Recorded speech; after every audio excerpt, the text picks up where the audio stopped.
Salut l'ami, bienvenue sur cette chaîne YouTube et plus précisément dans cette masterclass Testo Booster où je vais te montrer comment booster naturellement tes taux de testostérone pour la simple et bonne raison que notre taux de testostérone en tant qu'homme chute de 1% chaque année à partir du moment où on atteint nos 27 et 28 ans et que la plupart des hommes de nos jours ont déjà des taux de testostérone beaucoup plus bas que nos ancêtres, ce qui cause une multitude de problèmes et de choses néfastes dans leur vie et je veux tout simplement que tu ne fasses pas partie d'eux.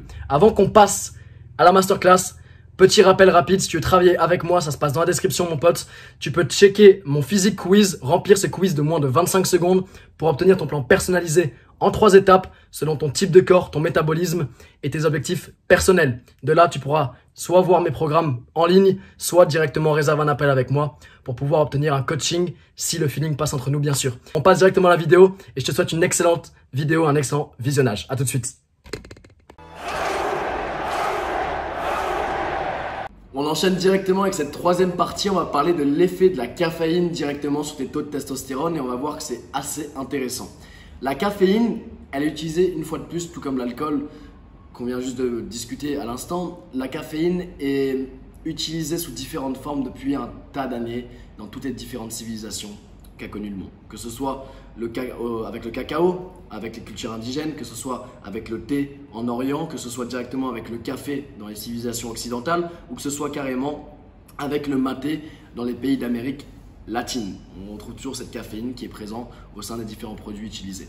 Maintenant, oui, la caféine a de nombreux bénéfices à court terme, bien entendu, elle va te permettre d'avoir plus d'énergie et donc du coup dans une logique d'entraînement de pouvoir soulever plus, de t'entraîner avec une meilleure intensité, ça c'est sûr et certain. Dans une logique de productivité, elle va donc te permettre d'abattre beaucoup plus de travail.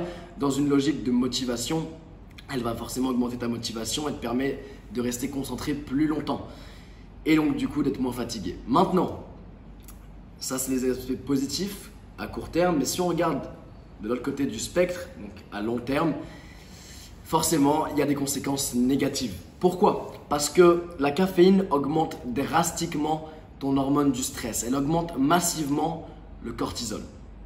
Ok? Et les conséquences d'une augmentation de ton cortisol sont directes. C'est-à-dire que c'est quand tu as ton cortisol qui augmente pendant trop longtemps, c'est une baisse de ta testostérone.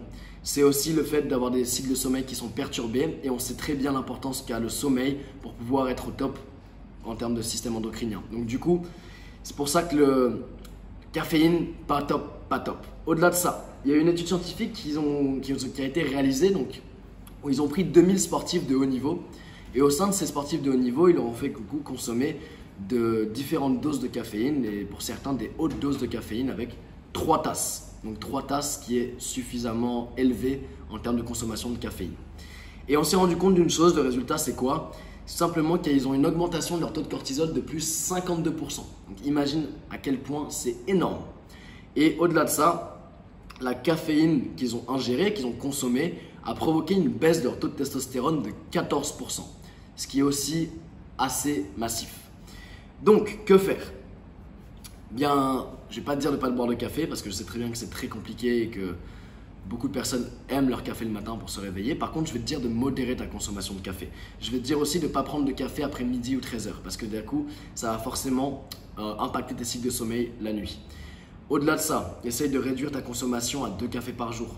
Un le matin pour te réveiller, un en milieu de matinée et après le reste du temps, essaye d'éviter l'après-midi comme je viens de te dire. Au-delà de ça, tu peux aussi privilégier forcément les options décaféinées en après-midi. Si tu peux vraiment pas te passer ton café ou au moins du coup substituer cette caféine, à un moment tu n'auras pas d'impact sur ton sommeil ou tu peux autrement aussi essayer le thé noir qui est une excellente alternative. Petit rappel rapide, si tu veux travailler avec moi, ça se passe dans la description mon pote. Tu peux checker mon physique quiz